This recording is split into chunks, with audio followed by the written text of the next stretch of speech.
네, 안녕하세요. 저희 9번째 시간입니다. 저희 지난 시간에 색깔 지각, 색깔 뭐 해도 되고 그죠? 색지각에 대해서 쭉 다뤘었죠. 색지각에 대한 우리의 경험을 설명할 수 있는 이론이 세 가지 있다 했었어요. 첫 번째가 삼원색 이론. 즉 빛의 삼원색 Red, R, G, Green, B, Blue 이런 빛의 삼원색이 조합됨으로써 우리의 모든 색 경험을 설명할 수 있다. 이것이 이제 삼원색 이론입니다. 우리가 붉은색이라고 경험하게 되어지는 그러한 파장대에 민감하게 반응하는 원뿔 세포가 있어서 원뿔 세포. 달리 간상체 이렇게 얘기한다 했었죠. 그리고 우리가 녹색이라고 경험하는, 즉 색을 지각하게 되는 그러한 파장대에 민감하게 반응하는 또 다른 종류의 원뿔 세포, 간상체가 있어서 또 우리가 푸른색이라고 경험하게 되는, 즉 푸른색을 지각하게 되는 거기에 해당하는 파장대에 민감하게 반응하는 원뿔세포, 간상체가 있었어. 즉 이 세 종류의 원뿔세포가 있어서 얘네들이 우리 이 망막으로 입력되는 그러한 빛에 대해서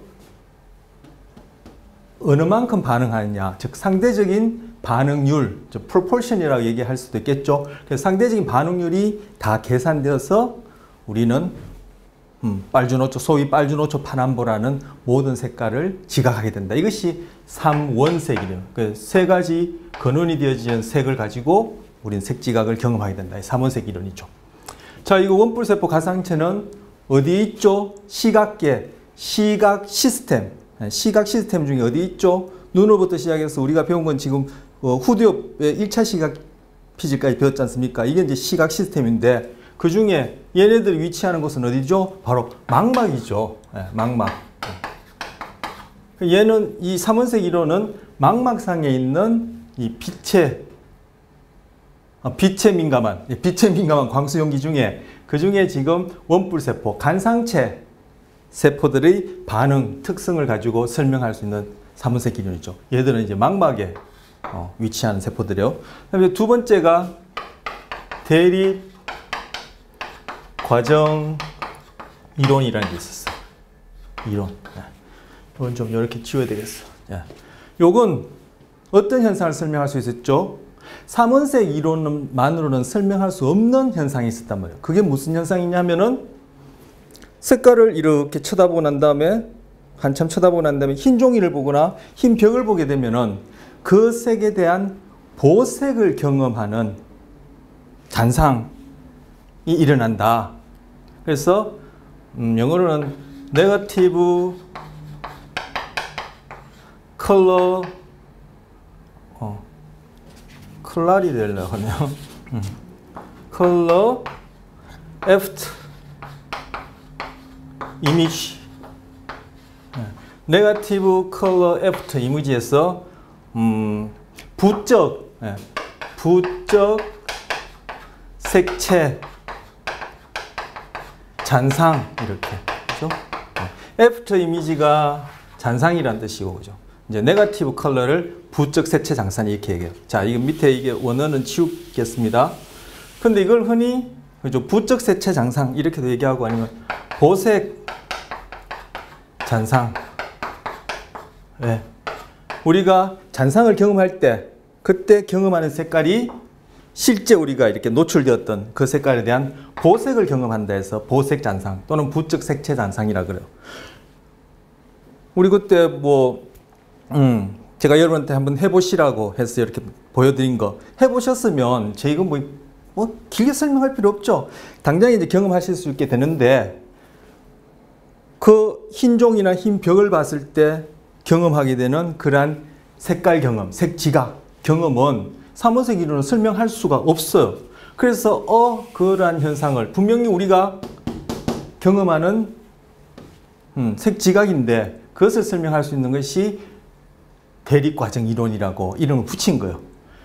요 경우는 자, 요건 제가 좀 열을 맞추기 위해서 지우고 이론이랑도 좀 지우겠습니다. 그래서 이 경우는 신경절 세포가 관여한다. 신경절 세포가 지금 여기는 좀 색지각을 얘기를 하니까 간상체는 그죠? 일단 놔두고 신경절 세포가 지금 원뿔 세포 추상체로부터 수렴되어지는 정보를 받겠죠. 결국 그것이 결국 활동 전이에 해당한 전기 신호 그리고 그 다음에는 그 시냅스를 통한 신경 전달 물질 화학적 신호를 통해서 신호를 전달 받을 텐데 최종적으로 받을 텐데 이 신경절 세포가 소위 보색 관계에 해당하는 보색 관계에 해당하는 것은 레드하고 그린이 서로 보색 관계고 그리고 그다음에 그 노란색 여기에는 삼원색에는 들어가지 않아요. 빛의 삼원색에는 들어가지 않아요. 색의 삼원색에는 들어가지만 포함되지만 빛의 삼원색에는 포함되지 않은 노란색하고 파란색 그것이 또 보색 관계예요. 그래서 그때 보색 관계와 관련된 그런 생명 현상 정록 생명 한번 얘기했었죠. 정록 생명. 정록 생명이 결국 이 레드하고 그린 즉 보색 관계에 있는 이러한 색들을 구별하지 못하는 거예요. 왜 그렇다 했죠? 지금 대립과정 얘기하다 또 이 정록생명 얘기할 판이 되었는데 복습 겸 좀 얘기하죠.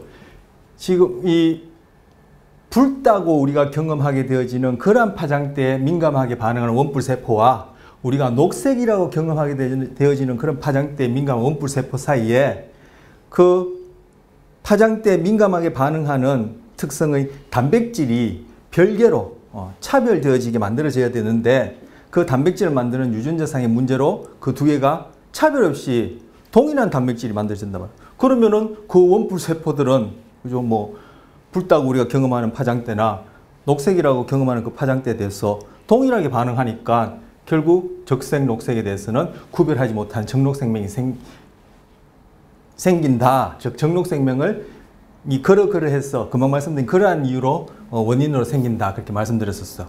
지금 여기 적색, 녹색이 보색 관계예요. 자, 보색 얘기하다 이리 넘어갔습니다. 헷갈리실까봐. 그런데 지금 정록생명은 뭘로 설명할 수 있는 현상이죠? 정록생명이 왜 생기지? 정록생명을 설명할 수 있는 색지각 이론은 삼원색 이론이야. 그 원인은 유전적인 결함으로 그랬다 했다 했는데 삼원색 이론이에요. 그래서 정록생명은 삼원색 이론을 반증하는 하나의 또 증거가 되어지고 이건 마찬가지로 망막상에 있는 원뿔 세포상의 어떤 기능상의 특성 또는 기능상의 문제로 설명할 수 있는 것이죠. 자, 보색 얘기하다가 이렇게 갔습니다. 자, 그럼 요건 놔두고 줄까요? 놔둘까요? 자, 그래서 적색, 녹색이 보색 관계고 그리고 푸른색하고 노란색이 노란색이 또 보색 관계고 그리고 흰색하고 백색이 보색 관계예요. 제가 보색 얘기하다 넘어갔습니다. 자, 그런데 아까 대립과정 이론이 설명할 수 있는 현상은 뭐냐면은 바로 보색 잔상 또는 부적 세체 잔상이라는 그런 현상은 삼원색 이론으로 설명하지 못한단 말이에요. 그래서 그것을 설명할 수 있는 것을 대립과정 이론이라는 이름 붙이고 어떻게 해서 그런 현상이 일어나느냐 할 때 더 상세한 것은 우리가 그때 제가 생략한다고 그랬어요. 그래서 좀 두리뭉실하게 우리 처음 시작하는 우리 입장에서는 좀 이해하기 쉽도록 얘기를 하자면 신경절 세포로 수렴되어지는 그죠? 원뿔 세포로부터 수렴된 그 신호를 신경절 세포가 이 보색 관계에 있는 그러한 신호들을 처리하는 신경절 세포를 그러니까 그룹으로 나눌 수 있단 말이에요. 그래서 어떤 신경절 세포는 적색, 녹색에 해당하는 그런 보색 관계에 있는 신호들을 신경절 세포가 함께 다루고 어떤 신경절 세포는 또 파란과 노란색에 해당하는 그런 보색 관계에 있는 그런 신호들을 함께 다루고 그리고 또 어떤 신경절 세포는 흑백에 해당하는 그러한 신호들을 함께 다루는 그런 신경절 세포가 있는데 예를 들어서 정록생명에 대한 정록생명이 아니죠. 적색과 녹색 적색과 녹색에 대한 원뿔 세포의 그러한 반응을 또는 신호를 받는 신경질 세포가 한동안 녹색에 쭉 노출되고 나면, 달리하면 한동안 녹색에 대한 신호를 계속 받고 나면 그 신경세포가 우리가 일상적인 표현을 하자면 그게 이제 그 신경절 세포 내에서 일어나는 생리학적인 그런 설명을 하자면 얘기가 좀 많이 복잡해져요. 복잡해지니까 우리가 일상적인 표현을 하자면 신경절 세포가 그에 대해서 점점 피곤해진단 말이에요. 둔화되어진단 말이에요. 무뎌진단 말이에요. 그러다가 딱 흰종이나 흰벽을 보게 되어지면은 그 반대되어지는, 보색이 되어지는, 지금 녹색이 한참 노출되어지면, 죄송합니다. 빨간색이 한참 노출되어지면은 그 보색에 대한 녹색을, 맞죠? 녹색을 그렇게 경험하게 되어지는 리바운딩이라고 부르는 그런 현상이 일어나서 그러하다고 얘기를 했었어요. 마찬가지로 녹색이 한참 노출되었다가 또 흰벽이나 흰종을 보면은 또 거기에 대한 보색, 즉 붉은색에 대한 그런 잔상을 경험하겠죠. 그래서 이 대립과정 이론은 요걸 여기다 적었어야 되는데 왔다 갔다 해서 여러분 헷갈리실라. 신경절 세포까지 관여해서, 물론 신경절 세포만 있어서는 안 되죠. 신경절 세포가 결국은 광수용기로부터, 그 중에서는 지금 색지각 관련됐으니까 원뿔 세포로부터 신호를 받아야 되니까 신경절 세포까지 포함되어지는 그런 수준에서 설명할 수 있어요. 보색 잔상은. 부적 색채 잔상 이렇게도 얘기할 수 있고, 보색 잔상은 신경절 세포까지 포함시켜서 조금 전에 말씀드린 대로 그러한 식으로 이것을 설명할 수 있는 이론을 대립과정 이론이라 한다. 이렇게 말씀드렸고 지금 다시금 얘기하는 거예요. 그럼 이 신경절 세포까지 포함하는 여기도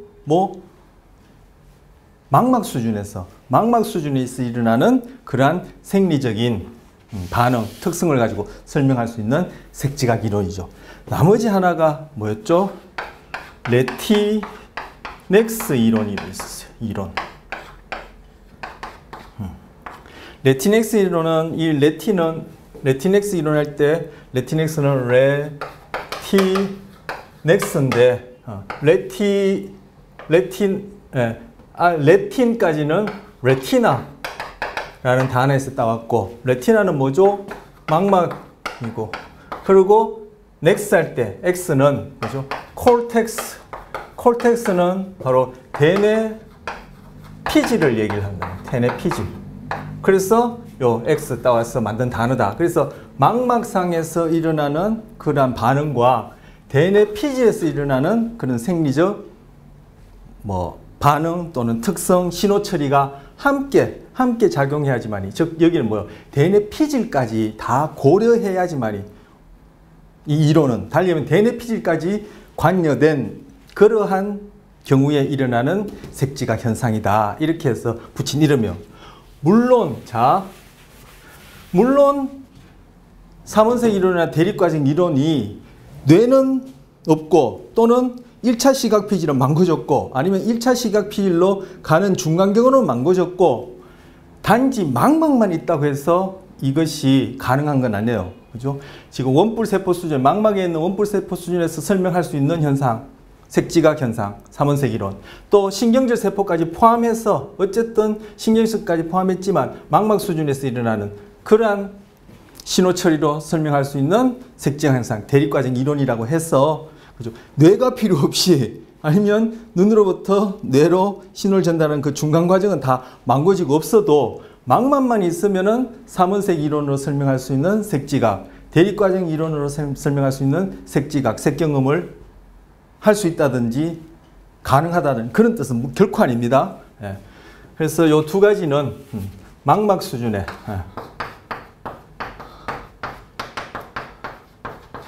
망막 수준에 보이십니까? 예, 망막 수준에서의 그런 신호 처리로 설명할 수 있는 경우고, 이 경우는 레티넥스 이론은 뭐죠? 대뇌 피질까지, 대뇌 피질까지.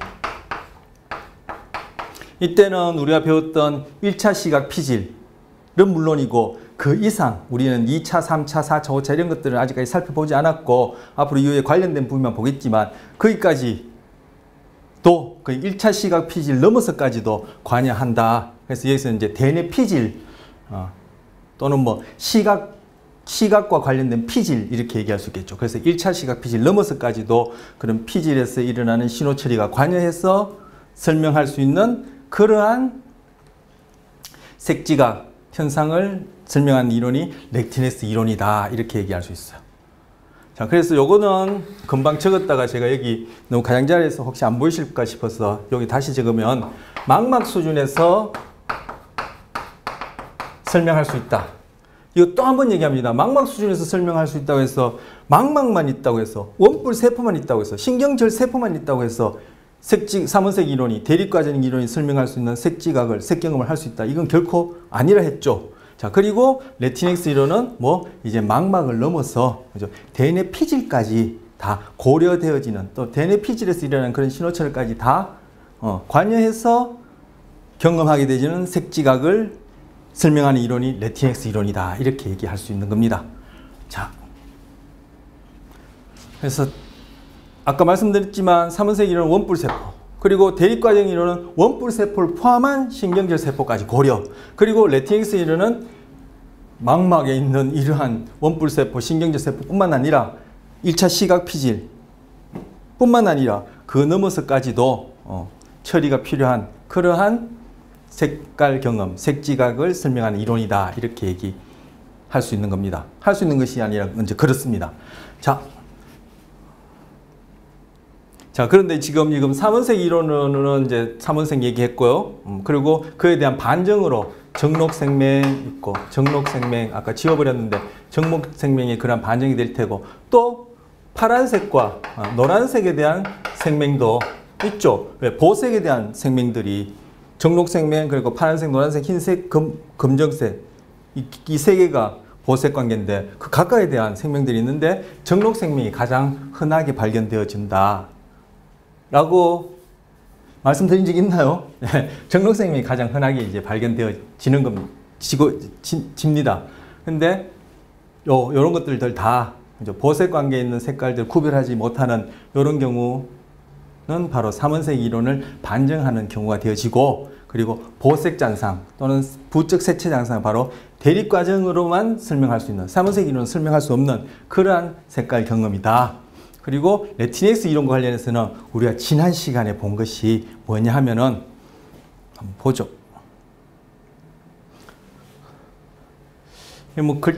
먼저 글자 이렇게 돼도 괜찮죠. 여기 두 가지 블락이 있는데 중간을 이렇게 가려버리면은 이 중간 부분이 그죠? 밝기가 같아 보인다 말씀드렸죠. 이런 현상을 바로 명도 또는 밝기 항등성이라고 그래요. 항등성. 그래서 지난 시간에 끝자락에 했던 바로 명도 또는 밝기 항등성이라는 이러한 색깔 경험은, 색지각은 삼원색 이론으로도 대립과정 이론으로도 설명할 수 없어요. 레티넥스 이론이라 이름 붙인 그러한 과정에서 설명할 수 있다. 그래서 망막에서 일어나는 모든 그런 빛에 대한 신호처리 플러스 대뇌 피질에서 일어나는 해석 과정, 대뇌 피질에서 일어나는 해석 과정이 포함되어서 설명하는 것이다.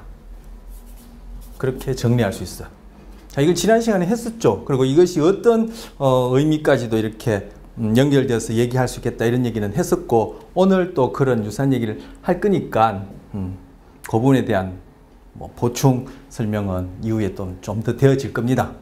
자, 그래서 색지각 이론, 세 가지 삼원색 이론, RGB 삼원색에 대해서 민감하게 반응하는 원뿔세포의 그룹이 있다. 망막 수준에서 일어나는 현상이다. 그리고 정록생명, 그리고 파랑, 노랑, 흰색, 검정색, 즉 보색 관계에 있는 색깔을 구별하지 못하는 생명의 경우는 삼원색 이론을 반증하는 또 에비던스가 된다. 근데 보색 잔상이라는 색경험도 한다. 이거는 삼원색 이론이 설명하지 못한다. 그 경우에는 신경절 세포까지 관여하는 그러한 과정을 통해서 경험하게 되는 것이다. 물론 신경절 세포는 이 원뿔 세포로부터 또 신호를 받으니까 원뿔 세포를 포함해서 신경절 세포까지 생각해야 된다. 그때도 마찬가지로 신경절 세포도 망막 수준에서, 망막에 존재하는 세포니까 망막 수준에서 설명할 수 있는 그러한 색지각 이론이다. 그게 바로 대립과정 이론이다. 그리고 금방 말씀드린 이 경우에 명도 항등성 또는 밝기 항등성이라는데 이러한 현상은 삼원색 이론으로도 또는 대립과정 이론으로도 설명할 수 없다.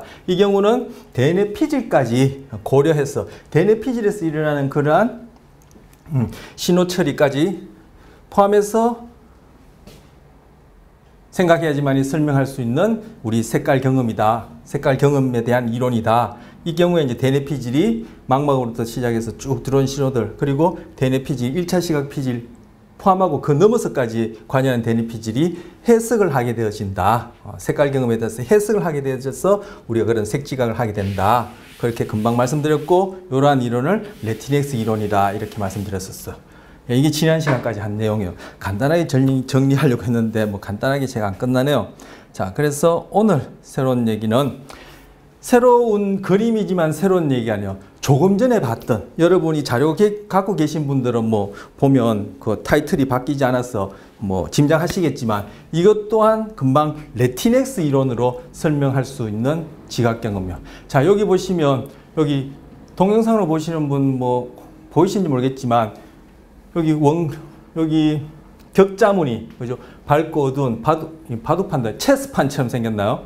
제가 체스를 둬 본 적이 있나? 그래서 기억이 희미한데 체스판처럼 생긴, 뭐 체스판처럼 생겼다 어쨌든 간에 얼룩무늬에 이런 판이 있어요. 검고 좀 밝고 검고 밝고, 그죠? 흰색은 아니죠. 그래서 검고 옅은 밝은 회색처럼 이런 격자무늬 위에다가 기둥을 하나 세워놨어. 여기서는 이 녹색 기둥, 이거는 이 녹색이라는 이건 중요하지 않아요. 여기서는 이게 뭐 녹색으로 표현해놨지만 이건 녹색은 중요하지 않고 기둥인데 빛이 여기서 이렇게 비친단 말이에요. 그러니까 여기 그림자가 이렇게 지는데 그림자 아래에 있는 요 밝은 회색 부분과 그림자 밖에 있는 이 어두운 회색, 검정이라고 얘기했는데 어두운 회색 부분이 요 부분이 뭐 실제 요 부분의 색깔을 보면은 그 물리적인 광도계 같은 걸로 가서 이렇게 측정해 볼 수 있어요. 광도계로 측정해 보면은 그것이 그 광도계 값이 동일하게 나올 뿐만 아니라 지금 여기서 보여주는 것처럼 이 회색 막대, 즉 이렇게 어두운 부분과 같은 색깔 회색 막대를 중간에다가 이렇게 보여지는 바로 이 이미지 상에다가 이렇게 놔 보면은 이 부분과 이 부분이 뭐 동일한 밝기예요. 이걸 따로 떼내보면, 요것만 딱 오려서 따로 떼내보면은, 요걸 A를 하고 요걸 B를 하면은, 오려서 따로 떼내보면은, 여기서 보는 것처럼 똑같은 색이에요. 그런데, 왜, 이러한 막대기가 없을 때는, 왜 이쪽이 더 밝게 보이냐 이거죠. 왜 더 밝게 보이냐 이거죠.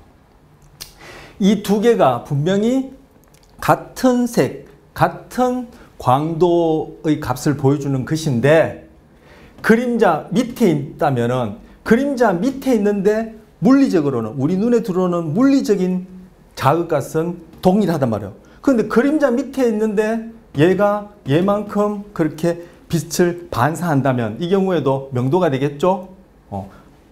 반사하는 그런 광도값을 지닌다면은 뇌가 추측하기에 바로 그림자 밑에 있는 것은 더 밝을 것이다라고 뇌가 해석해서 그래서 여기 더 밝게 보이는 거예요. 전달이 잘 됐나요? 자, 이 경우에 막대기만 하나, 그죠? 이 막대기는 다 동일한 회색이에요. 그리고 여기 보여지는 요게 A고 요게 B라면은 밝은게 보이는 부분이 B라면은 A와 같은 색의 막대기를 여기 놓기만 하더라도 이 두 개가, 그죠? 여기 A와 B의 요 격자무늬 사각형이 같은 밝기란 걸 우리가 금방 볼 수 있죠. 근데 이 막대기만 없으면은 이것만 보면은 이 두 개가 이게 훨씬 더 밝아 보여. 그런데 이 실제 얘들의 밝기는 여기서 따로 떼내는 것처럼 이런 밝기 똑같은 거예요. 그런데 똑같다라면은 여기에 반사되어지는 빛의 그런 물리적인 양이 동일하겠죠. 그게 이제 망막을 통해서 쭉 전달될 텐데 여기 기둥이 하나 써 있단 말이에요. 빛이 여기서 비친단 말이에요. 그러면 여기가 어둡단 말이에요. 그림자 밑에 있는데 물리적인 양은 동일하니까 뇌가 해석하는 거예요.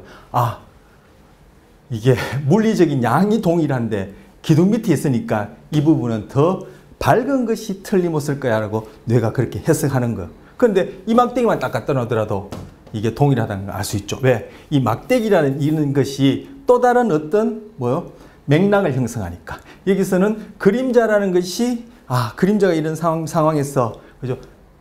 그림자 안이나 바깥이나 같은 물리량, 즉 같은 광도의 빛을 망막에다가 투사한다면, 망막에 이렇게 입력된다면은 분명히 그림자 밑에는 밝을 것이라고 맥락에 따라 우리가 그동안 경험해온 어떻게 선천적으로 후천적으로 경험해온, 제가 선천적 후천적으로 경험해온 그러한 걸 바탕으로, 그런 경험을 바탕으로 뇌가 해석을 하게 되어진다. 그래서 이러한 차이를 나타낸다. 근데 그런 맥락을 딱 제어해버리고 요것만 독립적으로 떼내버리면 같은 색깔이다. 거기다 막대기만 하나, 이렇게 같은 색의 막대기만 하나 없더라도 같게 보인다. 왜? 이것이 또 다른 맥락을 형성하니까. 그죠? 이것과는 달리. 그래서 이때는 같게 보이는 그러한 식의 뇌의 해석이 관여하는 그러한 색깔 경험, 색지각이다 해서 이것도 레티넥스 이론에 해당합니다. 그래서 앞에서 봤던 이 경우와 동일한 거 다를 법 없죠. 여기만 가렸을 때 두 개가 같다는 걸 알 수 있는 거죠. 이것도 그때 말씀드렸듯이 이러한 상황에서는 맥락에 따라 이 부분 더 어둡고 이 부분 더 밝을 것이다라고 뇌가 해석한다 했었어요. 요 경계 부분은 확실히 경계 부분 중에 요 어두운 쪽은 이것보다 훨씬 더 진해요.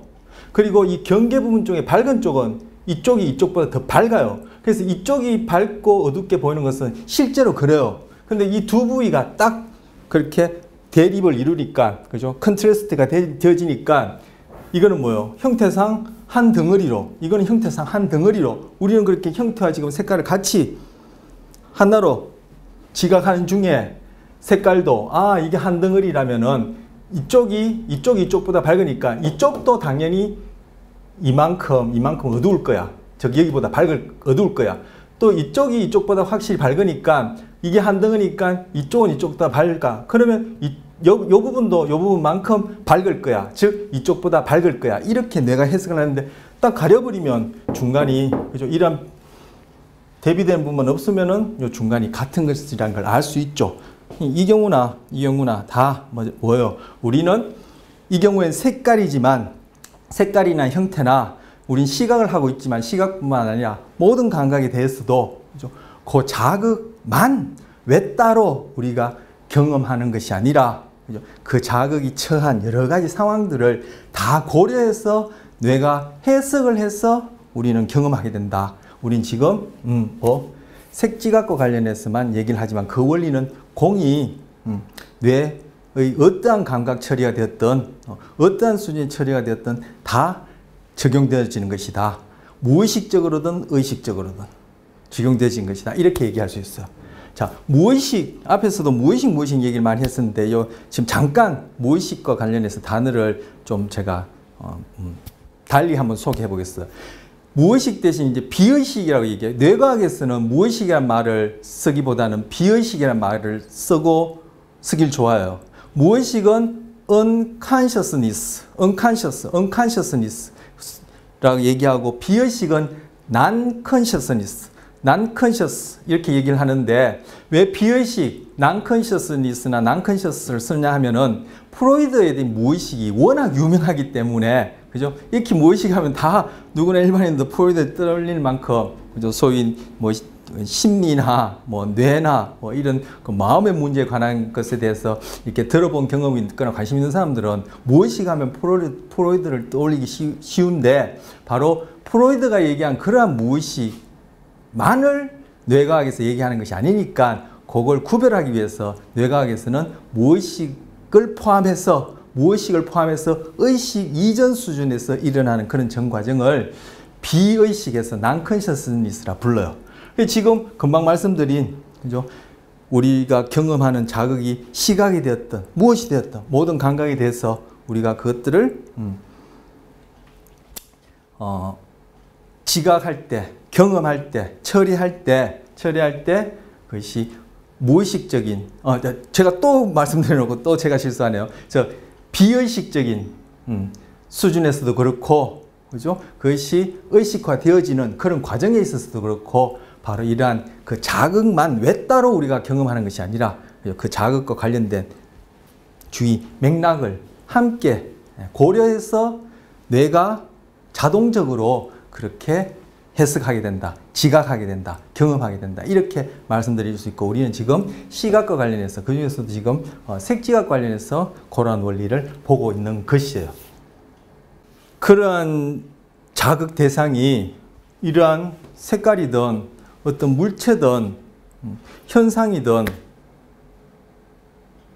관계없이 그것뿐만 아니라 어떤 사람에 대해서도 그렇고 어떤 사람이 하는 행동에 대해서도 그렇고, 그죠? 그리고 우리가 소위 추상적이라 얘기하는 이념에 대해서도 그렇고, 그리고 우리 경험하는 모든 것, 모든 것들은 바로 그 경험되어지는 그 자체만을 우리가 경험하는 것이 아니라 주변 맥락 속에서 그것이 해석되어져서 경험되어지는데, 그런 것들은 비의식적인 수준이었어.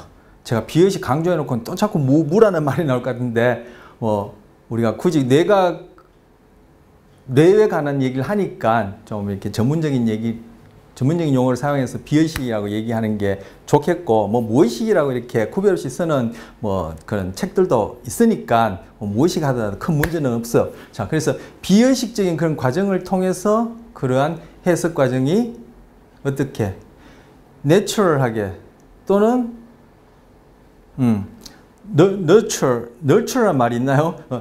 예, 후천적으로 또는 선천적으로 후천적으로 그렇게 일어난다라고 얘기할 수 있어요. 자, 선천적, 후천적. 요것도 제가 지금 선천적, 후천적이 그냥 선천적, 후천적 이렇게 단지 이렇게만 얘기하고 가면은 그게 무슨 뜻이지? 라고 궁금해 하실 테고, 그리고 저도 그죠? 좀 더 설명이 필요한데 뒤에 가서 그 얘기를 좀 더 할 내용이 있으니까 그때 가서 선천적, 후천적을 좀 더 얘기하기로 하죠. 자, seeing is believing. 자, 이제까지 봤던 것을 다 통괄해서 이런 시각 경험이 무엇을 의미하는지를 한번 정리한다 할까요? 하고 그 의미를 살펴보는 부분이에요. 물론 시각에만 국한되어진 얘기는 안 해요. 자, seeing is believing. 우리는 보는 것이 믿는 것이다. 이런 얘기 많이 들어보셨죠. 그리고 특히 서양의 그런 인식론에 있어서는, 제가 인식론 이런 얘기를 앞에서 종종 했었어요. 이 경우 뭘 인식하는 거죠? 색이라는 것을 인식하는 거죠. 우리는 색이라는 것을 어떻게 알게 되지? 그 바로 색에 대한 인식론이라고 부를 수 있는데, 자, 우리는 지금 좀 전에 색깔에 관한 것을 했지만 이후에도 보는 것과 관련해서 색깔만 보는 것이 아니죠. 형태도 보고 움직임도 보고 하니까 어쨌든 보는 것이 서양은 중요하다고 여기는 그런 인식론적 그런 경향이 있어요. 왜 그러냐 하면 그 사람들이 또 그 철학적 배경이 있고 그 철학적 배경의 뿌리가 또 그 사람들이 처한 환경, 즉 어떠한 생태 조건 하에서 먹고 그리고 이 번식하고, 즉 한 개체가 생존하고 그 다음 세대를 유지하느냐 하는 이러한 생산 방식, 먹고 사는 문제와 관련해서 결국 이러한 보는 것이 믿는 것이다라는 이러한 인식론적 경향성이 팽배해졌다고 얘기를 해요. 근거가 있고요. 그런데 동양에서는 이렇게 보는 것이 믿는 것이다 해서 그렇게 생각하는 경향성이 서양만큼 그렇게 팽배하지 않아요. 그런데 현재 우리는 워낙 서양의 그러한 문화, 인식론뿐만 아니라 철학 이런 것들이 영향을 워낙 많이 받다 보니까 우리도 보는 것이 믿는 것이다 라고 그렇게 얘기를 하고, 또 보는 것의 중요성을 그렇게 우리는 그 고대 오래된 그런 전통적 그런 동양의 그런 생각과는 달리 우리는 그렇게 강하게 갖고 있죠. 보는 것이 중요한 것이다라고 생각하는 그런 경향성이. 그런데 우리 시각 처음 하는 부분에서도 그런 얘기를 한 적이 있는데, 시각 같은 경우에는 참 특별한 부분이다. 시각은 그 중에서도 눈 같은 경우에는 아주 정교하고 extraordinary하다, 특별한 그런 기관이다 얘기를 했는데, 역설적이게도 그에 반해서 시각만큼 우리의 착각을 일으키는 것이 없어요. 조금 전에 우리 그죠? 그 명도항등성 과 관련해서도 그렇고 이거와 관련해서도 그렇고, 그죠? 이렇게 분명히 더 밝고 어두웠는데 알고 보니까 그게 아니었죠. 이게 결국 착각에 해당하는 거 아닙니까? 우리는 있는 그대를 보는 것이 아니라 맥락에 따라, 달리하면 뇌의 선천적이고 후천적인 어떤 그러한 경험, 뇌가 하는 그런 경험에 따라 우리는 이렇게 색지각 같은 경우에 이런 식으로 더 밝고 더 어둡게 이렇게 보게 된다. 이게 결국은 이제 착시에 해당하는 것인데, 달리 얘기하면 착시는 뇌의 어떤 그런 처리, 뇌가 반응하는 어떤 경향성이 선천적이고 후천적인 경향성에 의해서 우리가 세상을 지각하게 된다라는 것을 또 볼 수 있는 한 예가 되는 것이죠. 그래서 다시 돌아가면 어떤 일이 돌아가냐면은 초반에 그 시각이라는 것은, 그리고 특히 눈이라는 것은 특별한 기관이다 얘기했는데, 보는 것만큼 우리를 착각하게, 즉 속이는 것이 없다. 이러한 또 역설적인 그러한 특성도 있어. 그래서 우리는 흔히 보는 것이 믿는 것이다 하지만 여기 제목에 뭐라고 했어? 보는 것이 과연 믿는 것이냐라고 제목을 붙인 거야. 자, 앞에 금방 봤던, 그죠? 레티닉스 이론으로만 설명할 수 있는 명도 항등성 같은 경우에 바로 그 대표적인 얘기예요.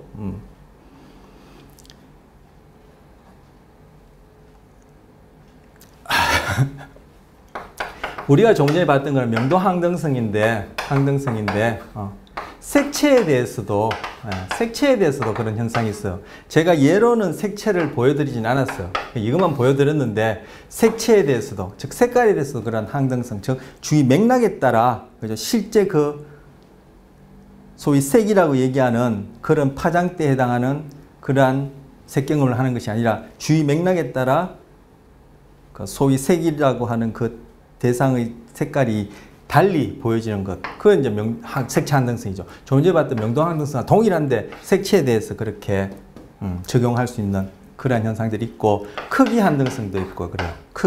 크기가 분명히 같은데 그 주요 맥락에 따라 달리 보이는 이 크기 항등성도 있고, 그래서 이것이 밝고 어두움에만 해당하는 것이 아니라 색채 크기에도 다 해당한다. 이거 뭐예요? 크기라든지 색채, 명도, 이거 다 뭐죠? 그죠? 보는 것, 시각과 관련된 그러한 경험이죠. 이런 것들이 결국 금방 말씀드린 명도 항등성의 경우처럼 우리의 착각을 일으키는, 달리하면 뇌가 착각하는, 달리하면 뇌의 해석 과정, 그 뇌가 어떻게 해석한다 했죠? 그리고 선천적이고 후천적인 그러한 그런 경험의 산물에 의해서 그런 해석하는 그런 과정이 결국 우리로 하여금 착각을 낳게 된다. 뭐 착시 현상을 설명하게 된다. 착시 현상이 바로 그러한 것이다라고 그렇게 얘기할 수 있다라는 거.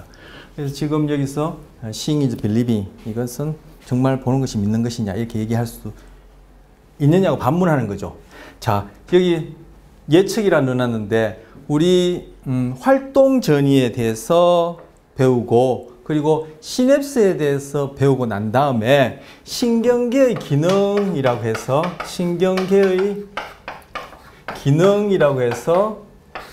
동영상 짧게 본 게 있어. 그때 그 카툰으로 나왔는데 무심결에 뜨거운 주전자를 만지면은, 그죠? 이 손을 탁 떼게 되는, 이걸 철회 반사 뭐 이렇게 어려운 말을 부르는데, 뜨거운 걸 만지면 손을 이렇게 떼게 되어지는 그러한 반사 반응을 보면서 제가 신경계의 기능을 소개했었어요. 그때 신경계의 기능은 우리가 배운 것이 활동 전이 전기신호 그리고 시냅스를 통한 화학신호를 통해서 결국은 이 경우에도, 그죠? 뜨겁다라는 그러한 자극에 대해서 우리가 어떤 식으로 전기신호, 화학신호를 통해서 이렇게 적응적인 생존과 그리고 다음까지 후세를 번식하는 것까지 가능하게 해주는 나의 생존을 그렇게 돕는지, 그러한 측면에서 신경계의 기능을 봤었어요. 바로 그러한 얘기를 다 포함해서 신경계의 기능을 한마디로 얘기를 하자면 신경계의 기능은 운동 조절이에요. 금방 뭐였죠? 뜨거운 걸 만졌을 때 이걸 손을 떼도록 하기 위한 것이죠. 떼도록. 뜨거우니까 떼는 거잖아. 이렇게 얘기할 수 있어요. 그럼 아주 상식적인 얘기고, 뭐 저도 평소에도 이제 그렇게 생각하고 그렇게 행동한다라고 제가 가진 의식상으로는 그렇게 설명하지만, 그죠? 뇌과학적으로 볼 때는 결국은 뭐요? 적절한 환경 하에서, 적절한 환경이 아니라 우리가 끊임없이 변하는 환경 하에서, 그죠? 어떠한 자극, 대상을 접할 때 나의 행동이 나의 생존과 더 나아가서는 종족 번식에 유용하도록 나의 행동을 조절하는 것이 신경계의 주된 기능이에요. 그래서 지금 뜨거운 걸 만졌단 말이에요. 이거 잡고 있으면 안 되죠. 결국은 화상을 당할 테고 그것이 당장의 생명에 직결되지 않는다 하더라도 결국은 나의 생존에 조금이라도 불리해진다면 결국은 후대까지 이어진 이런 전 과정에 마이너스가 되어지니까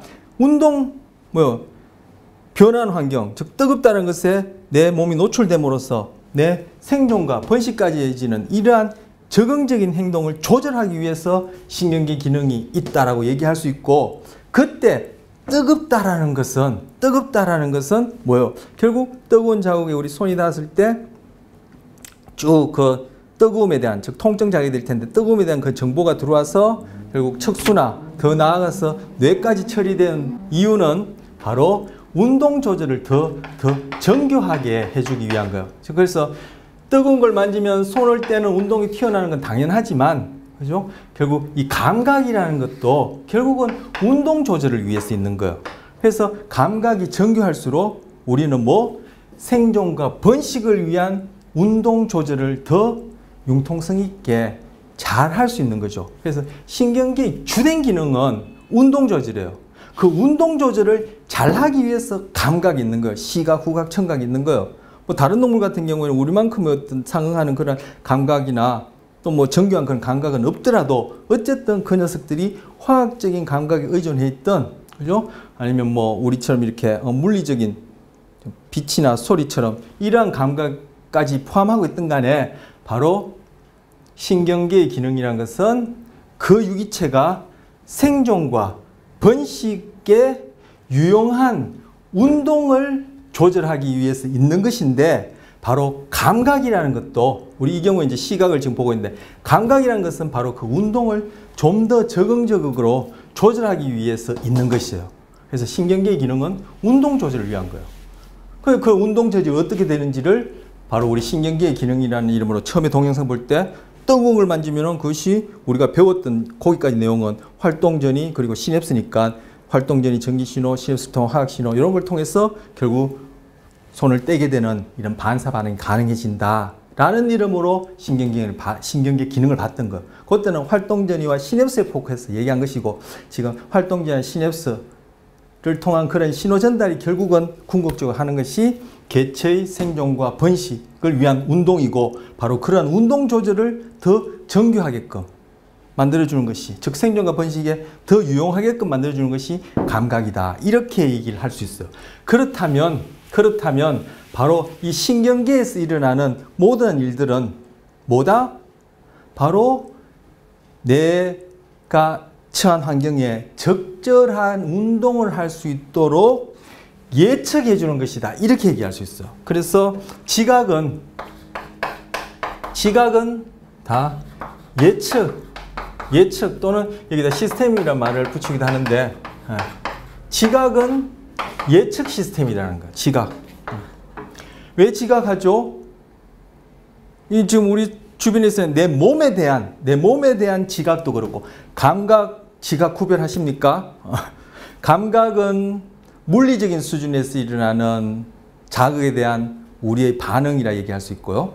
그리고 예를 들어서 우리가 배웠던 아까 빛과 관련해서 보자면은 그런 광수용기가 특정한 파장대에 반응해서 전기 신호를 생성하고, 그 다음 세포에는 또 화학 물질을 전달하고, 또 그 다음 세포는 전기 신호를 생성하라고 해서 쭉쭉쭉쭉쭉 1차 피지까지 전달되는 이런 것들이 이제 감각이라 얘기한다면은, 지각은 바로 그러한 신호에 대해서 결국은 우리가 경험하는 시각적 대상이 될 텐데, 그 대상에 대해서 우리가 해석하는 과정이 덧붙여진 거예요. 그래서 아까 특히 봤던 레티넥스 이론에서 봤던 명도 항등성, 그리고 제가 소개해드리진 않았지만 색태 항등성, 크기 항등성이 있다고 했는데, 바로 그것들은 지각까지 일어난 거예요. 즉 뇌의 해석이 일어난 거죠. 그런데 그 뇌의 해석이라는 것이 뭐예요? 결국은 우리가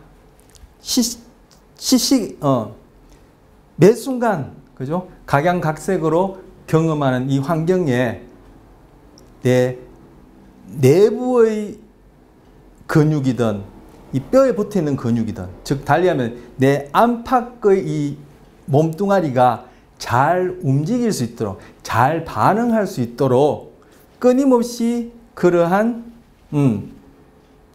지각된 정보를 가지고 운동을 조절한다. 이렇게 얘기할 수 있어요. 그래서 신경계의 기능은 운동 조절이다. 그 운동 조절을 위해서 감각은 뇌에서 해석, 지각되어지고 그 지각이라는 것은 결국은 운동을 위한 끊임없는 해석이다. 이렇게 얘기할 수 있어.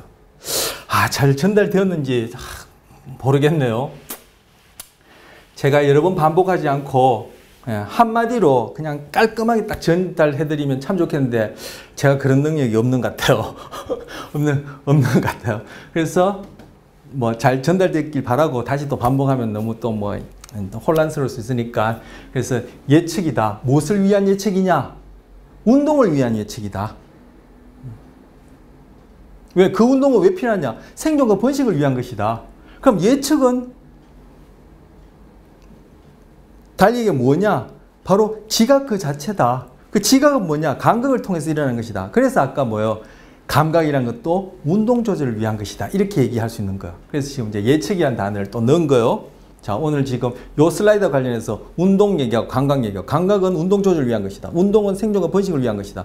그 사이에 감각이 이제 지각되어지는 요 부분을 지각을 여기서는 예측이라고 얘기할 수 있다. 그 이 예측은 뭔데? 운동을 위한 예측이다. 이렇게 정리할 수 있는 거. 그래서 여기 제가 참고문헌을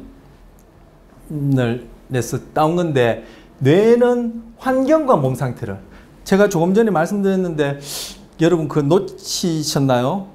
그런 얘기했다는 기억이 날까요? 제가 지금 말씀드리면 뭐요? 내 주변에 있는 자극에 대한 감각도 있지만 내 이 몸 자체, 내 내부 장기는 어떠하고, 내 지금 이 근육은 어떠하고, 내 팔다리는 어느 위치에 있고, 이거 팔다리 제대로 붙어 있는지, 이런 것들에 대한 감각도 있단 말이에요. 그래서 내 외부에서 일어나는 자극뿐만 아니라, 자극에 대한 감각뿐만 아니라 내 몸 자체에서 일어나는 바로 여러 가지 변화 상태, 즉 자극에 대한 감각을 예측, 즉 지각해서 생존에 필요한 보상을 획득하든지 아니면 나에게 위협되는 것으로부터 피하든지, 즉 생존과 더 나아가서는 번식을 위한 움직임을 만들기 위한 것이다. 이렇게 나온 거예요. 그래서 제가 얘기했던 게 이 문장이 그대로 나오는데, 뇌는, 그죠? 또는 뭐 뇌를 포함한 나라고 싶잖아요. 이 몸뚱아리 하나는, 그죠?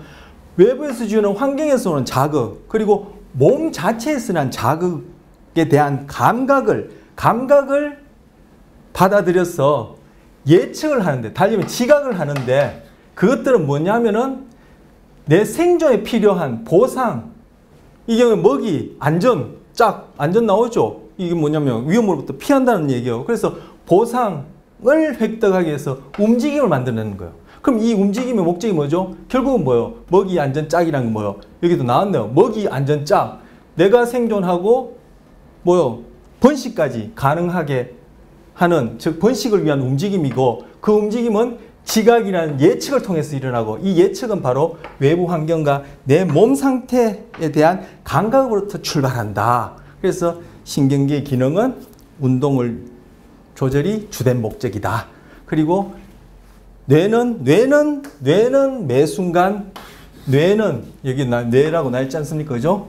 뇌는 동영상 보시는 분이 또 글자가 잘 안 보실 수도 있을 텐데, 뇌는 예측을 위한 것이다. 이 예측이라는 것이 바로 이 지각을 얘기를 하는 거예요. 아까 여기는 예측 시스템이란 말 붙였는데 뭐 시스템 무시하셔도 되겠습니다. 그래서 예측은 바로 이제 지각을 얘기를 하는 거예요. 그런데 이 예측이 뭐 아까처럼 시각의 경우도 그렇지만 다른 감각 경우에도 물론이지만, 시각의 경우에 특히 다른 감각보다도 뭐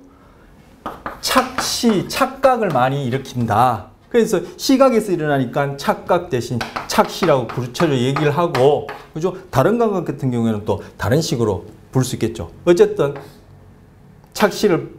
착시보다 더 넓게 감각 전체에 대해서 얘기를 하지만 착각을 일으킨다. 그래서 여기서 뭐요? Seeing is believing. 보는 것이 과연 믿을 수 있느냐? 바로 우리가 실제 그 자체냐? 바로 인식론적 문제를 얘기를 하는 거예요.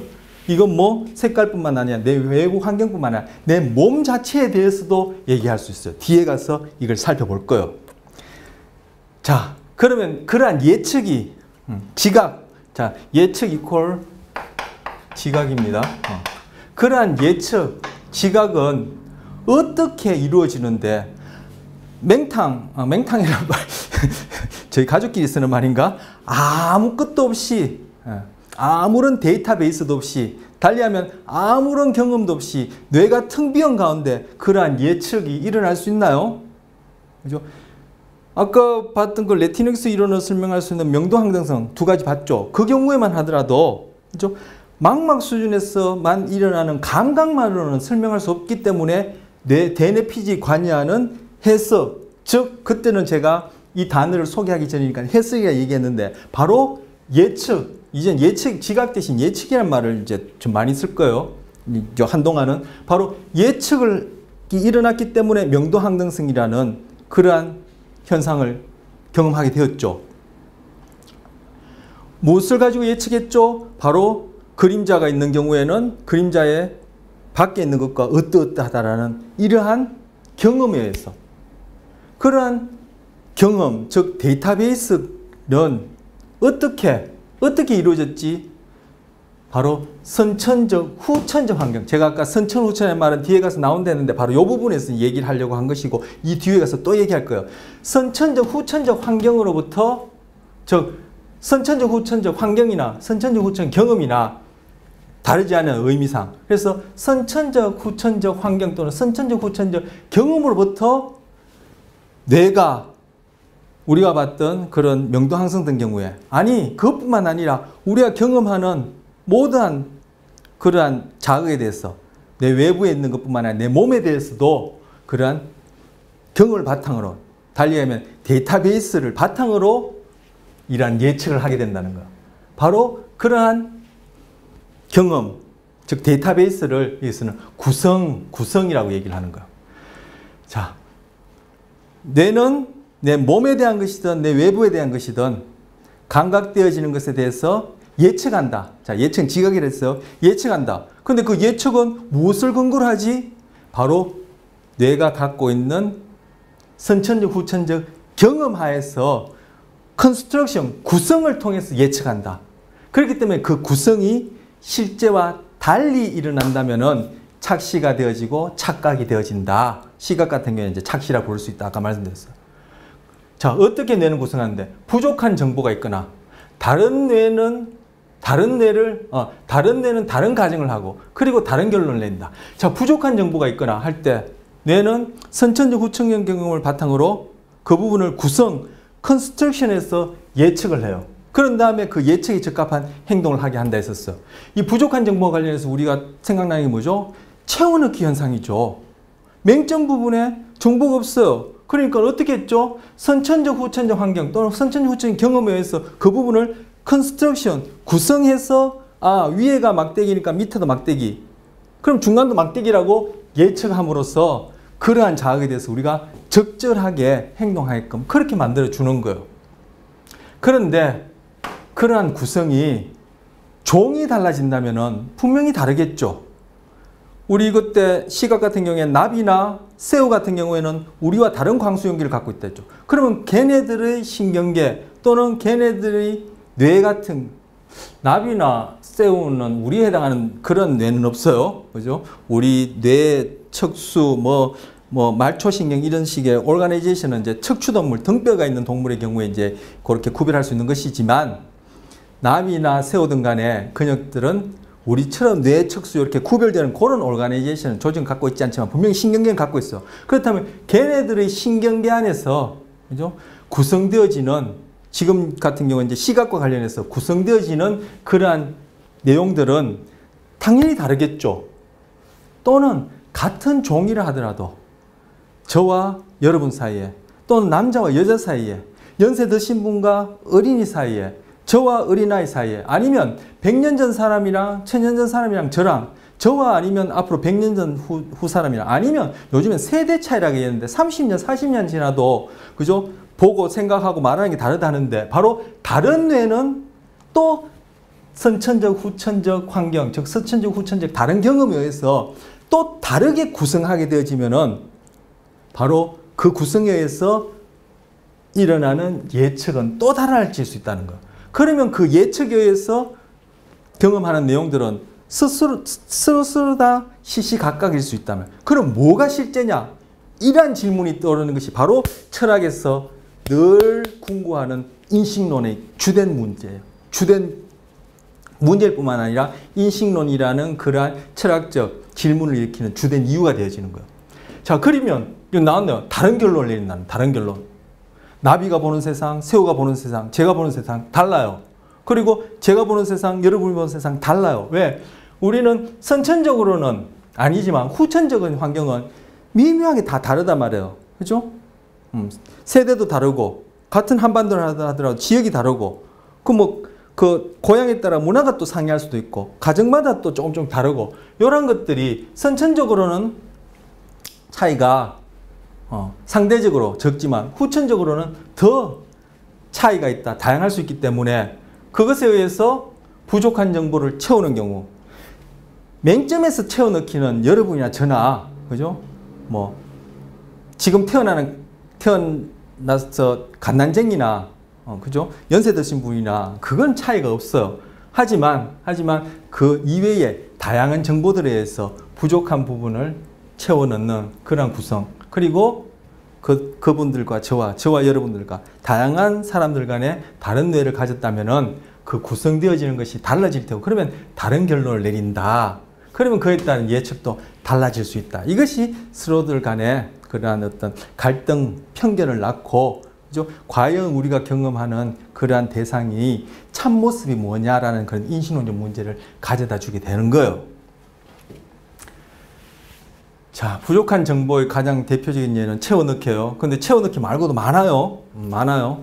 조금 이따가 또 그와 관련된 거 나오면 또 이제 제가 말씀드릴 텐데, 자, 채워넣기 얘기 나온 김에 자, 요 얘기는 지금 얘기를 하다 딴 데 잠시 또 빠집니다. 격가지로.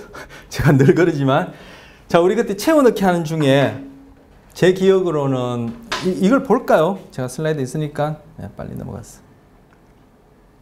예, 이 경우 여기는 붉은색이고 여기는 푸른색이고, 이 부분이 맹점에 떨어지게 하면 이 부분이 어떤 색으로 보인다 했죠? 이 부분이 보면 위에도 막대기 모양이고 밑에 막대기 모양이니까 이 부분도 막대기 모양으로 채워 넣는다 그랬었어요. 그죠? 예. 이 부분에 해당하는 요만큼 부분이 막대기 모양을 채워 넣는다 했었어요. 그리고 여기는 파란색. 예, 제가 파란 볼펜이 있어서 파란색. 그리고 여기는 이만큼 빨간색이에요. 그러면 요 채워내야 할 부분, 여기는 무슨 색이라 했죠? 빨간색이 여기까지 딱 채워지고 파란색이 여기까지 딱 채워져서 경계가 이렇게 또렷하게 딱, 그죠? 이렇게 나뉘던가요? 여러분 해보시면. 그렇지 않죠? 제가 그때 이 수업 중에 이걸 보면서 제가 해보고 또 여러분도 해보시면 그럴 거라고 말씀드렸어요. 뭐라고 그랬죠? 여기에 보라색을 경험한다 했죠. 그죠? 붉은색이 쭉 오다가 여기서는 그레데이션이 쭉 되고, 여기는 푸른색이 쭉 오다가 여기까지 오다가 여기는 그레데이션이 되면서 여기는 보라색이 된다고 했었어요. 자, 그때 제가 이 보라색을 경험하게 되는 것 뒤에 색지각과 관련돼서 얘기할 때 말씀드릴 겁니다 했습니다. 자, 오늘 지난 시간이어서 오늘 초두에 한 20여 분간 색지각 이론에 대해서 쭉 다시 복습을 했었어요. 위에가 막대 형태니까 맹점에 잡혀지는, 즉 이 부분에 대한 비어있는 부분도 막대로 채워 넣어요. 자, 지금 동그라미는 제가 지워야 되겠죠. 이 동그라미가 아니라 채워 넣어요. 여기도 마찬가지, 채워 넣어요. 근데 이 부분은, 그죠? 빨간색, 파란색 경계가 딱 분명히 지는 것이 아니라 보라색으로 그레데이션이 쭉 되면서 된다 했어요.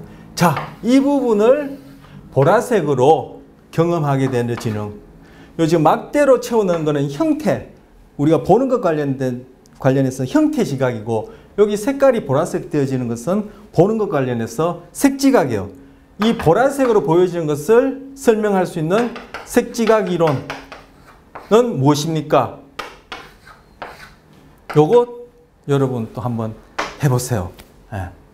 지금 제가 여러분께 질문 드리는 거예요. 이 부분이 보라색이 보여지는 것은 색지각 이론 중 무엇으로 설명할 수 있습니까? 뭘까요? 우리 오늘 했던 게 세 가지인데.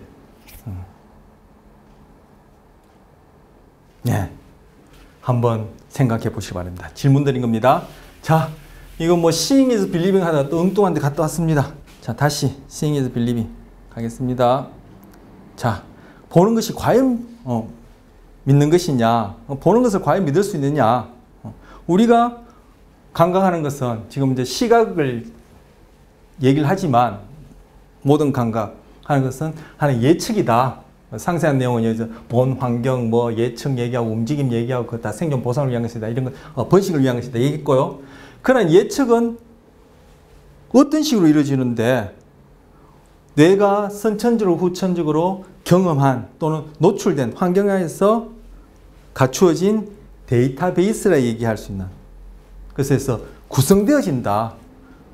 그러면 그 구성되어지는 것이 동물들마다, 종들마다, 개체들마다 너와 나 사이에 다 똑같으냐? 다르다.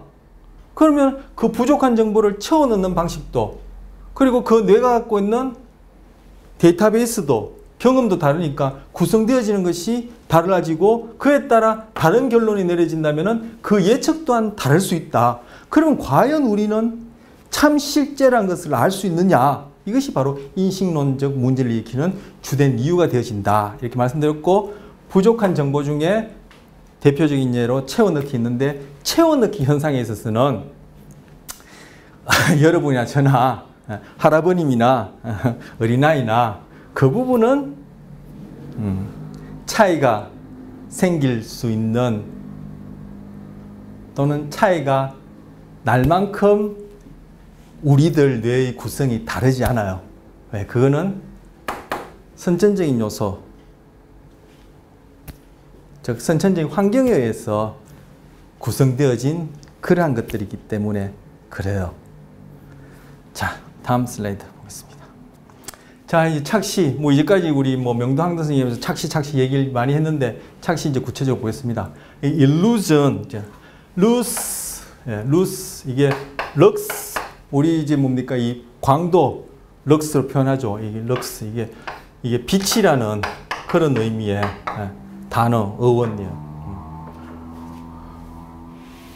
우리 백일몽을 lucid dream이라죠. lucid dream, lucid dreaming 이렇게 하는데, 이 lux, 이게 또 바로 lux 이 단어에서 온 거예요. 그래서 이게 빛, 뭐 환히 보인다 이런 뜻이고, 여러분 루시퍼 아십니까? 루시퍼. 지금 뭐 소위 이제 뭐 타락한 천사라 얘기하는 그 루시퍼 할 때 루스도 바로 이 빛이라는 그런 단어에서 온 거예요. 자, 바로 이제 그래서 illusion, 그죠? 착시인데, 요거 여러분 어떻게 보십니까? 여기에 KBS 해외 걸작 다큐, 요거 여러분 유튜브에 들어가셔서 요거 치시면 KBS 해외 걸작 다큐 색의 비밀, 아니면 색의 비밀만 쳐셔도 이게 3부니까 1, 2, 3부 쭉 뜰 거예요. 그리고 이것도 같이 뜰 텐데, 어쨌든 여기 있는 거 색의 비밀 3부를 치시든지, 뭐 이걸 해외 걸작 다큐 색의 비밀 치시든 치시면 여기 동영상이 그 프로그램 방영한 게 있으니까 한번 보세요. 보실지 모르겠지만 보면 딱인데 진짜 보면 딱인데, 같이 보면 더 좋겠지만 뭐 그럴 수 없으니까 보면 딱인데, 그 색의 비밀 3부에 나온 예예요. 여러분 어떻게 보였어요? 이 원피스가, 저는 이 파란색에, 이게 전체가 이게 줄무늬예요. 횡으로 줄무늬인데 여기 파란색에 검은 무늬색으로 보이거든요. 그래서 검은색, 파란색이 이렇게 번갈아 있는 걸로 보이는데, 어떤 분은 이것이 흰색에 금색으로 보이는 분이 계세요. 저는 아직까지 금색에 흰색으로 본 경험이 없어요. 근데 여러분 중에 검색이 아니라 금색이나 흰색으로 보이는 분 계실 거예요. 금색이 이게 뭐예요? 그죠? 결국 옐로우 계통이죠. 그죠? 자, 파란색의 보색이 뭐죠? 아까서 복습할 때 파란색의 보색이 뭐라 했죠? 노란색이죠. 저 파란색의 금색이라 이렇게 쓸게요. 금색. 바로 보색을 보고, 흰색의 보색이, 검정색의 보색이 뭐라 했죠? 검정색 보색, 흰색이라 했죠. 그러니까 이걸 반대라기보다는 이제 보색으로 경험한 분이 계세요. 저는 이게 지금 파란색에,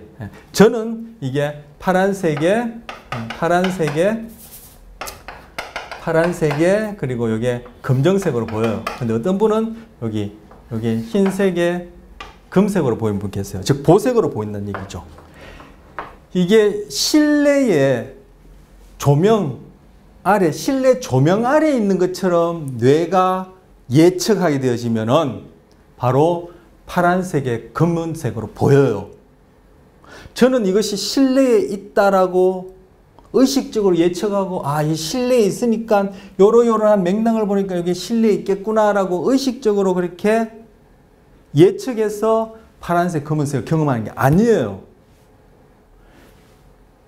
뇌가 선천적으로, 그리고 제가 지금까지 살아오는 동안 제가 처한 환경 하에서 후천적인 경험에 의해서 또는 환경에 의해서 데이터베이스된, 즉 구성되어진 그것 하에 비의식적으로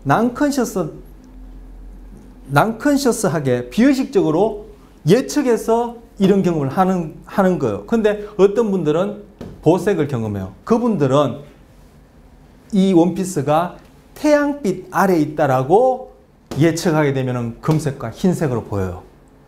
자, 아까 앞서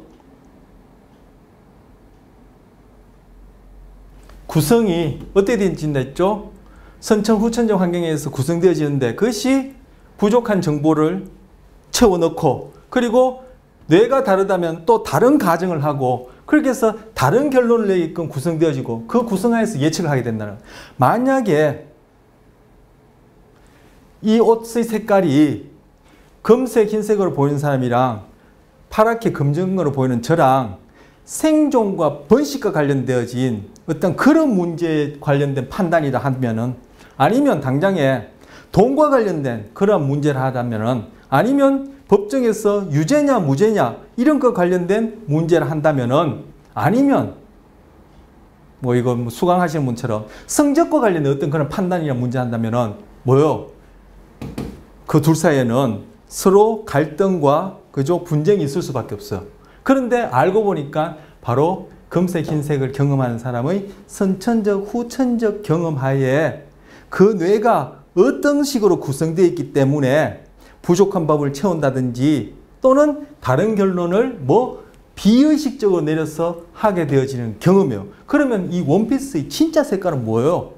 바로 이 대상의 참모습은 뭐예요? 이게 바로 인식론적 문제거든요.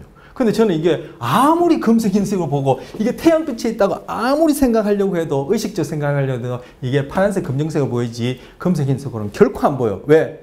제 뇌가 저도 모르는 사이에 선천적인 그런 조건과 그죠? 후천적인 그런 경험하에 이건 파란색, 검은색으로 볼 수밖에 없게끔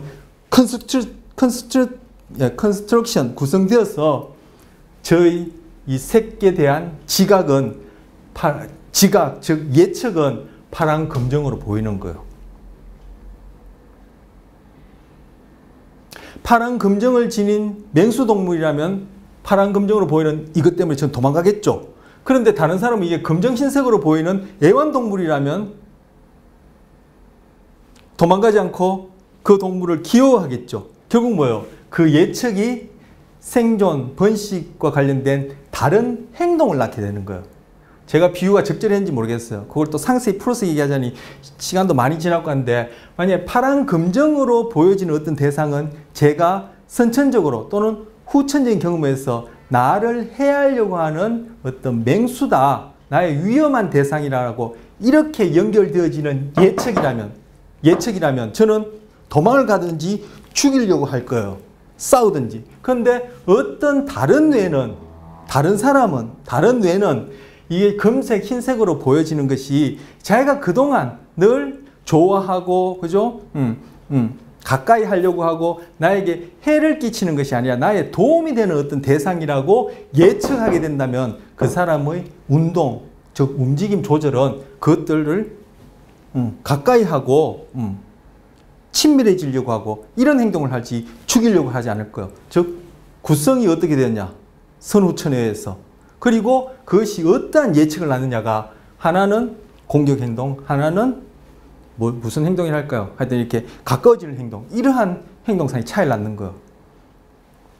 그것이 바로 뒤에 나오겠지만 여러분 금방 연결되시겠죠. 제가 이렇게만 얘기하더라도 바로 우리 인간 세계에서 보여주는 개인 간의, 집단 간의, 민족 간의, 시대 간의 또는 사상, 종교, 이념 간에 낳는 갈등이고 그것이 뭐 전쟁이고 폭력이고 이렇게까지도 연결해서 생각할 수 있는 거예요. 그래서 제가 처음에 레티넥스 이론 설명할 때 이 명도한 것은 얘기하면서 여길 가르면 이 부위가 같은데 이 부위 때문에 달리 보인다. 그래서 이거는 검은 것, 여기는 흰 것이라고 보인다. 이것이 나중에 편견까지도 연결해서 설명할 수 있다는 얘기가 지금 금방 말씀드린 그 얘기와 관련되는 것이에요. 편견하고 시각하고 무슨 관계 있는데 편견이든 시각이든 결국 뭐예요? 뇌의 해석, 달리 하면은 뇌가 어떻게 구성되어지고 그 구성하에서 어떤 예측을 하느냐가 우리의 내적 마음의 상태로서 편견, 그와 관련된 행동으로서 어떤 편견 행동 이렇게 나타날 수 있는 것이에요. 그런데 이 그림 저는 지금 파란 검정을 보이는데 이 그림을 자주 보게 되면은 이것이 금색, 흰색으로 보이기도 한데요. 저는 뭐 금색, 흰색으로 보일 만큼 자주 들어보진 않았어요. 이게 금색, 흰색으로 보여야지 또는 보고 싶다는 건 생각이 안 들어서 자주 보진 않지만 이 그림을 자주 보게 되면은 금색, 흰색으로 보게 된대요. 이건 뭐예요? 후천적 경험에 의해서 또 색지가 여기서는 예측이 달라지는 거죠. 그리고 나이가 들수록 이것이 금색, 흰색으로 보인다는 거예요. 자주 봤느냐, 경험, 그리고 나이가 어리냐, 젊으냐라는 생물학적 그런 조건. 그 나이 안에는 그럼 생물학적으로만 늙어가는 게 아니죠. 그게 또 여러 가지, 그죠? 삶의 경험들이 있겠죠. 그런 것이 결국은 우리가 하나의 대상에 대해서 어떻게 지각하느냐, 즉 예측하느냐. 그 예측이 결국은 적절하다고 생각되어지는 나의 생존과 번식까지 연결되어지는 그런 것에 적절하다고 생각되어지는 그런 운동을 조절하게 되는 거예요. 달리 운동에 영향을 주게 되는 거예요. 자, 우리가 갖고 있는 평소에 여러분이 주변 사람들과 그리고 그런 집단에서든 학교 간에도 생각해 볼 수 있고 아니면 남녀 간에도 생각해 볼 수 있고 세대 간에도 생각해 볼 수 있고 나라 간에도 생각해 볼 수 있고 시대 간에도 생각해 볼 수 있고 문화 간에도 생각해 볼 수 있고 종교 간에도 생각해 볼 수 있고 정치적으로 생각해 볼 수 있고 이념 간에도 생각해 볼 수 있는 거기서 낳는 차이 또는 편견 이런 것들이 이런 측면에서 다시금 생각해 볼 수 있는 그러한 중요한 예가 되어지는 거예요. 네, 뭐 많이 쭉쭉쭉쭉 나갈 욕심이었고 나갈 수 있을 것 같았는데 앞에 뭐 정리하다 보니까 제가 뭐 정리가 아니라 거의 뭐 똑같이 복습하다시피 해서 시간을 또 20분 까먹고 지금 이 얘기하는 것도 지금 시간이 가는데 지금 마치면서 또 뭐 이렇게 정리를 하려니까 시간이 충분하지 않아요. 자, 뭐 다음 내용이 또 이것과 관련된 내용이고 다른 예들을 가지고 보는 거니까 다음 시간에 또 똑같은 얘기 뭐 전 늘 그렇지만 또 반복해서 말씀드리면 다시금 또 복습 정리가 될 것 같고 이번 시간 이렇게 마치고 다음 시간에 이어서 이 연결된 내용 더 살펴보도록 그렇게 하도록 하겠습니다.